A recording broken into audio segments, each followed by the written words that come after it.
The market's chaos isn't your enemy. Your nervous system's reaction to it is. And Jesse Livermore taught me how to separate the two. I remember the first time a real panic hit my screen. Price wasn't moving, it was bolting, the way a horse runs when all it knows is away. My heart did the same. I zoomed out, then in, then back out again like magnification might manufacture meaning. What I didn't have then, but I carry now, is a way to stay still when the tape screams. Livermore earned that stillness, not by denying emotion, but by engineering a posture that could hold it. He didn't outgun chaos, he out-ordered it. And that is where this story begins, with the blueprint he used to ride the roller coaster without trying to stop it. When volatility spikes, most traders play a losing game. Either they try to predict every twist, or they try to fight the ride. Livermore did neither. He asked a different question. What behavior must I run so the market's violence can't recruit my worst habits? For him, calm wasn't a feeling. Calm was procedure. He used specific elements, cash as inventory, conditions before conclusions, confirmation as a sequence, and stops at both price and time to keep his identity off the ticket. The market could lurch, his rules would not. Let me set the frame of this film like a map before a voyage. We'll begin with the inner split that chaos amplifies, the part of me that wants to act now and the part that begs me to freeze. Then we'll name the traps that widen that split: manufactured confirmation, time distortion, and the siren call to average down so I can buy back the right to be right. Next, we'll step inside Livermore's lens, where cash equals optionality, where a scout goes first to ask a yes-no question, where ads are paid by progress, and where exits are contracts with reality, at disproof and at time.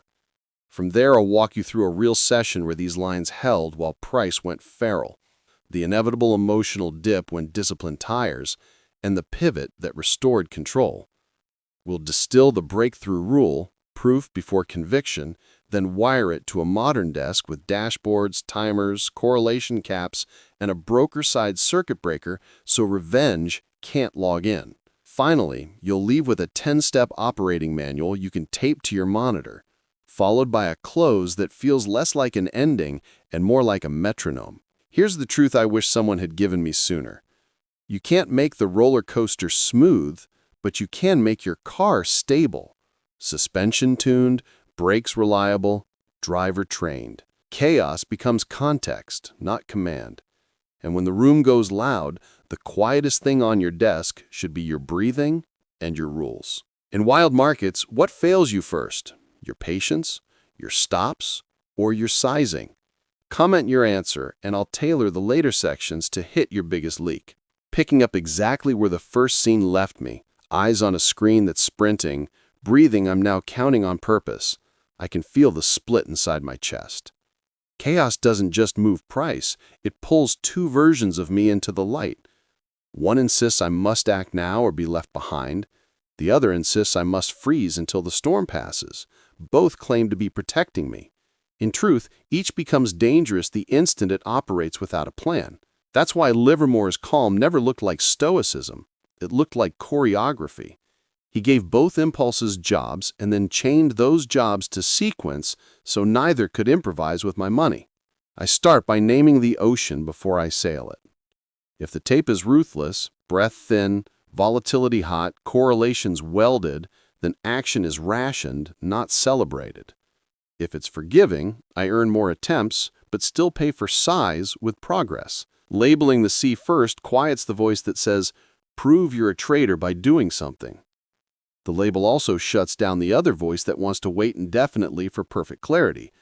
There is no perfection, only conditions that set permissions. With the sea named, I give my act now self a narrow lane called the scout. It's deliberately small and bracketed because its purpose is not income, it's information. The scout asks the market a yes-no question. Will you sponsor this idea? Sponsorship as I use it isn't a wink from a single candle, it's a sequence Livermore would have recognized. Reclaim and hold a meaningful level, pull back and attract buyers at the right place, push with participation so the advance wasn't a hollow march. My wait self earns a lane too. It enforces the time stop. If that sequence doesn't unfold within a declared window, the trade is stale. This is how I turn freezing into a rule, not a fear. The paradox gets sneakier when chaos compresses time. Minutes feel like hours. I start narrating. A ragged pullback becomes absorption. A pop becomes the turn. That's when I read what I wrote while calm. Exits live at disproof and time, not at discomfort. If the reclaimed level fails, the idea is dead. If the clock expires without behavior, the idea is stale. There's nothing personal about either. I don't widen stops because I'm tired of being wrong. I don't hold because I'm due. Those are negotiations with ego, not with the market. The last edge of the conflict is exposure that hides in plain sight. Chaos makes me believe 5 tickers mean 5 chances when they are one factor bet in a trench coat. I cap total open risk by theme, not by symbol, and I reduce the basket as a single decision when the index shoves. That protects me from the busyness that impersonates bravery on days when bravery is just restraint with math. Living this way doesn't make the ride smooth, it makes my car stable. Action speaks only in scouts and paid ads. Waiting speaks only in time stops and cash. Both parts of me get to work, neither gets to freelance, and the noise becomes weather, not command. From here, the next thing the market tests is subtler, the set of psychological traps that turn fog into fiction and fiction into trades. That's where I head next, naming them so they can't operate in the dark. The day after Ironwave, the chart looked quieter, but the real noise was in me. That's the part chaos never shows you on a candle, how a clean wind can loosen the screws you swore were tight. I opened the platform earlier than planned, skimmed the checklist instead of reading it, and let yesterday's competence masquerade as today's character. The pre-open dials whispered ruthless again, breath thinner, realized ATR still elevated, factor coupling stubborn, yet I labeled it neutral in thought because I wanted more tries than the ocean would give me. That was the first slide. Not a broken rule, a borrowed mood. The first scout I took died quickly and cleanly at disproof. Tuition, nothing more. The second should have been slower, but I pressed it to repair tone rather than collect information. It died too. Still small, still clean, but this time I felt the window in my head crack open. The third opportunity arrived and I could hear my breath shorten. The order ticket suddenly felt like a referendum on yesterday's identity. That is the exact chemistry that grows hostage trades. I'm no longer asking the market a no question. I'm asking it to validate me. The tape answered with indifference. The reclaim stuttered. The pullback bled rather than breathed. Participation didn't appear on the push. The time window marched toward expiry. I watched my cursor hover over the stop and felt the oldest sentence in my vocabulary forming. Give it a little room. I didn't move the stop on the ticket, but I moved it in imagination, which is how disobedience rehearses. That image saved me. I flattened on schedule. The financial difference was cents. The cognitive save was massive. I had interrupted the story before it hired my capital. I left the desk for 10 minutes like I promised myself I would on any near miss of a rule. Shoes, air. Back at the journal, I wrote 2 short lists. What the tape proved, failed follow-through, narrowing leadership, factor wave heavy. What I assumed without proof. A reclaim was due. The fade was a shakeout. Leaders don't break like this. I had begun to trade a memory, not the session in front of me. That's the quiet low point, when competence from one day becomes permission to stop reading on the next. The turn wasn't a speech, it was enforcement. I toggled the on-screen regime to ruthless, which automatically cut attempts to 3 and default size to half. I rewrote the day's permissions in the blotter. Ads must be paid by unrealized gains, plus fresh proof. Hostage trades forbidden by timer. Basket reductions required if correlation tightened. -2R hard fuse enforced by the broker. Then I sat flat for 90 minutes and watched the market try to recruit my boredom. Nothing met sequence. Cash felt like inventory again, not absence. Late day, a single name reclaimed cleanly with sponsorship. I sent the scout, let the timer run, and flattened when it failed to invite participation. Process score high, P&L negligible, attention intact. I ended the session solvent in two currencies, capital and focus, which is the only state from which compounding becomes possible. When you feel that give it room sentence forming, what rescues you? Stepping away, the time stop, or a hard daily fuse? Drop your answer and I'll wire that rescue tighter in the next section. Coming out of that near miss and reset, the lesson that actually made Calm repeatable was Livermore's simplest line rebuilt as a system: proof before conviction. I had treated it like a slogan. It only started working when I turned it into choreography that could run while my emotions were loud. I organized it into 4 moves that trip one another if I drift: tag, test, pay, protect. Tag means I hire or bench ambition before the bell. The regime label, forgiving, neutral, or ruthless, isn't commentary. It's a contract. Forgiving grants more attempts and a normal confirmation bar. Neutral trims frequency and raises the bar a notch. Ruthless cuts me to 3 tries, half-size default, and the highest bar. I wired those permissions into the platform so my max order size and attempt counter change when I change the tag. No single beautiful chart can talk me out of an ugly ocean. Test means the first order is a scout, designed to ask a yes-no question, not to validate my identity. The question is, will the tape perform the sequence? Reclaim and hold the level that matters, pull back and attract buyers where it should, and push with participation across the group. If any verb goes missing, conviction has nothing to follow. The scout diced cheaply at disproof or at the time stop I declared while calm. That window converts my wait impulse from fear into rule and ends hostage trades before they hollow out discipline. Pay means I don't get to scale because I feel right. I scale because the market funds it. Unit number 2 unlocks only if the scout's unrealized covers the incremental risk and fresh proof appears, range shift, or sponsored retesting go. Unit number 3 requires a second, independent proof, leadership confirmation, clean breadth, or another range shift. This single change turned aggression into policy and made averaging down logically impossible if conviction must trail proof. Adding into disproof is contradiction, not courage. Tech closes the loop. Price stops live where the idea dies, structure break, failed reclaim, or loss of the pivot that defines the thesis. Time stops live where the thesis expires. Momentum owed me behavior and didn't pay. I cap factor risk less than 3R so 5 rhyming tickers can't impersonate diversification, and I enforce a broker-side -2R daily fuse because past that line, the brain seeks redemption, not information. No principle survives that chemistry. Protection is not the opposite of offense. It's what makes offense repeatable. When these 4 moves run together, calm is no longer a feeling I have to manufacture mid-move. Entries are quiet because the tag decided. Ads are inevitable because the tape paid. Exits are clean because I signed their terms in advance. The roller coaster still throws me around, but the car holds, and that, more than any prediction, is the edge. From here, the real work is fitting this choreography to a modern desk so my tools, alerts, and dashboards carry the weight when my attention wobbles. If you could bolt only one of these 4 moves into your platform tomorrow, tag, test, pay, or protect, which would stabilize you fastest?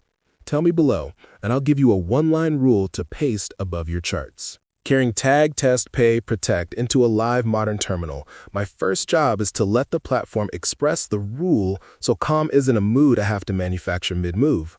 Before the bell, I run a small pre-open board that translates chaos into permissions. Index breadth versus 20-day, realize ATR versus 20-day, leadership persistence across my liquid universe, and a factor coupling score that tells me whether themes are marching in lockstep.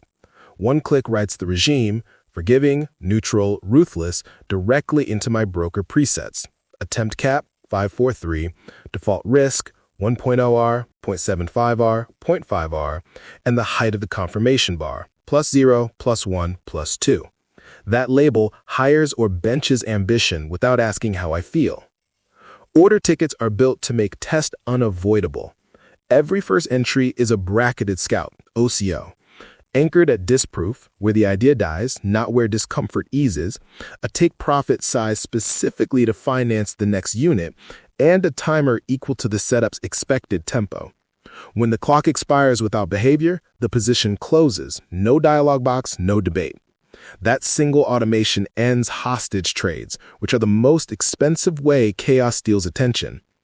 For pay, my ad logic is permissioned, not emotional.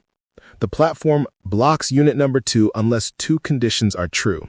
The scout's unrealized, covers the incremental risk, and fresh proof appears. Range shift, sponsored retest and go, or leadership confirmation in the group. Unit number 3 requires a second, independent proof.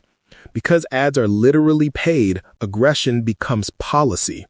There's no make-back ad, no I know this name exception.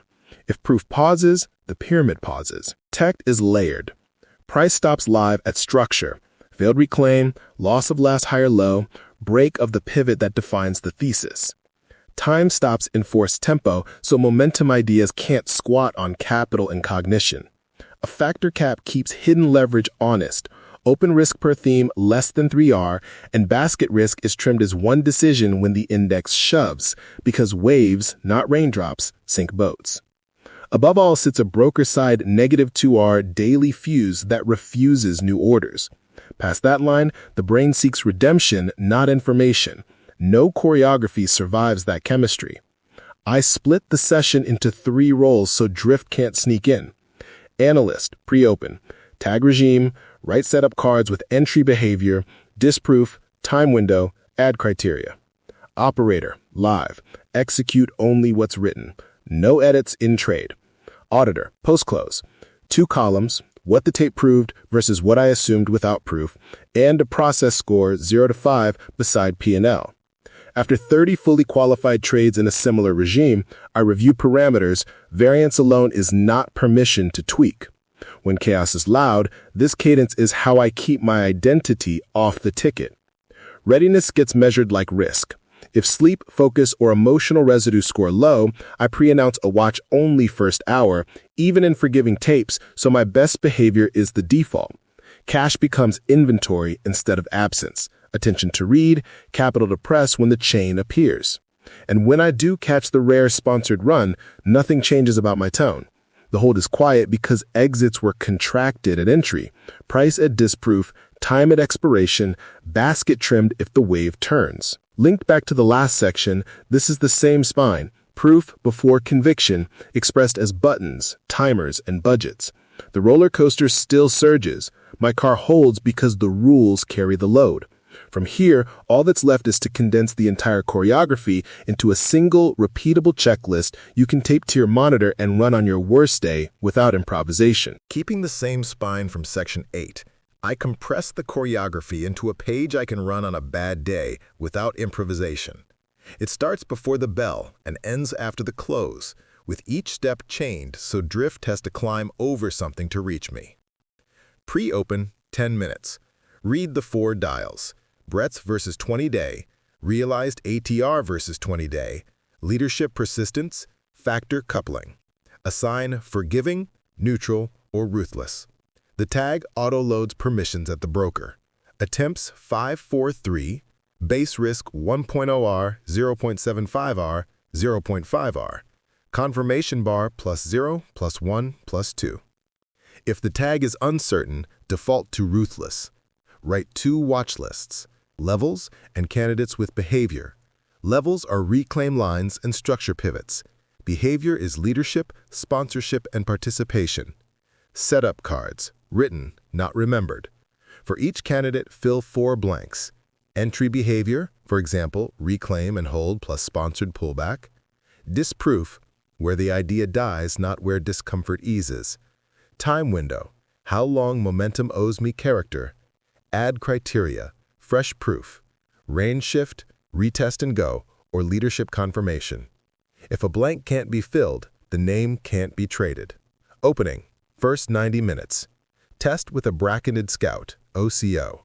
Stop at disproof, timer equal to the time window, Take profit sized to finance unit number 2. Do not resize the scout because of excitement or fear. It asks a yes-no question. If any link in the sequence is missing, reclaim and hold, sponsored pullback, participation, flatten on schedule. Scaling only when paid. Unit number 2 unlocks only when the scout's unrealized covers incremental risk and fresh proof appears. Unit number 3 requires an independent proof. If proof's scaling pauses, no make-back ads, no reputation ads, troll during the move. Trail under structure that defines the thesis, not under fear. If the campaign gives back the entire paid move, reduce without speeches. Map exposure by character, sector, beta, theme. Cap total factor risk less than 3R. If the index shoves, trim the basket as one decision. Keep the -2R day fuse broker side so redemption can't log in. Midday discipline. Silence invites narrative. The timer ends hostage trades. If 4 scans produce no qualified sequences, schedule a watch-only block to recharge attention. Cash is inventory, not absence. Last hour. If a runner survives, migrate the stop beneath the last meaningful swing. No overnight unless structure supports it and correlation is benign. Chord the why for any hold with one sentence. If the sentence needs adjectives, flatten. Post-close, 10 minutes. 2 columns. What the tape proved versus what I assumed without proof. Score process 0 to 5 beside P&L. Color code rule breaks. Ignored timer, narrative stop, factor breach. Only after 30 fully qualified trades in a similar regime consider parameter tweaks. Variance alone is not permission. Recovery protocol. Any rule break or -2R trips half size for 10 clean executions. Screens off, walk, water, breathe, journal. Return only when the plan can run verbatim. This page doesn't make chaos smaller. It makes my actions narrower, cheaper, and repeatable, so size becomes a privilege earned by proof rather than a feeling, with a keyboard. Carrying the checklist from section 9 into the final minutes of the session. I find the room growing quiet in the most useful way. The screen still flickers, the world still argues, the chart still breathes unevenly. But the choreography holds. Tag, test, pay, protect. North stayed honest enough to hire or bench ambition before the bell. East demanded a chain of behaviors instead of a single flattering candle. South enforced contracts at disproof and time, trimmed baskets when waves arrived, and cut the mic at -2R. West reminded me that cash is inventory, attention preserved for the next invitation. Nothing in that sequence reduces chaos. It simply prevents me from giving chaos my steering wheel. I used to think calm was a mood I could manufacture with grit. It isn't. Calm is the sound a system makes when it's being obeyed. That's why Livermore's poise reads as myth until you translate it into verbs you can run. Reclaim and hold, sponsored pullback, participation, stop where the idea dies, end at the time window, cap factor risk, leave the room when the fuse is hit. The moment those verbs live on your tickets and not just in your journal, the roller coaster becomes what it's always been. Context, not command. There's a particular stillness I look for as the clock winds down. The position, if one survives, can carry itself because each unit is paid for by progress, not by pride. The trail sits beneath structure, not beneath fear. If the market withdraws its sponsorship, the exit is procedural, not performative. If nothing qualified all day, I end flat without shame and with more of the only resource I truly compound, attention. Either outcome is a win, because both preserve the operator who must meet tomorrow's tape. Livermore's lesson lands where the camera can't see it, in the moment just after a valid stop, just after a time expiration, just after a basket trim, when the mind wants a speech and the rules give you a period. That period is where legends are built. It is the refusal to negotiate with reality, the decision to be small until the market makes you big, and the quiet willingness to let an obvious move arrive without you rehearsing it to death. That is how you ride the roller coaster without trying to straighten the track. You tend the car, suspension tuned, brakes reliable, driver trained, and you arrive solvent in capital and in focus for the next climb. So I mark what the tape proved and what I merely assumed without proof. Score process beside P&L, and copy one sentence under tomorrow's plan so the bearings align before any candle can sing me a lullaby. Proof before conviction. Screens off while that sentence is still true. The market will write another loud paragraph in the morning. I don't need to write over it. I need to keep my compass set so the best version of me is the path of least resistance when the next clear current finally takes hold. Which single line will you tape over your charts this week? Time stop, paid ad, factor cap less than 3R, or stop where the idea dies? Tell me in one phrase and I'll compress it into a rule you can run tomorrow.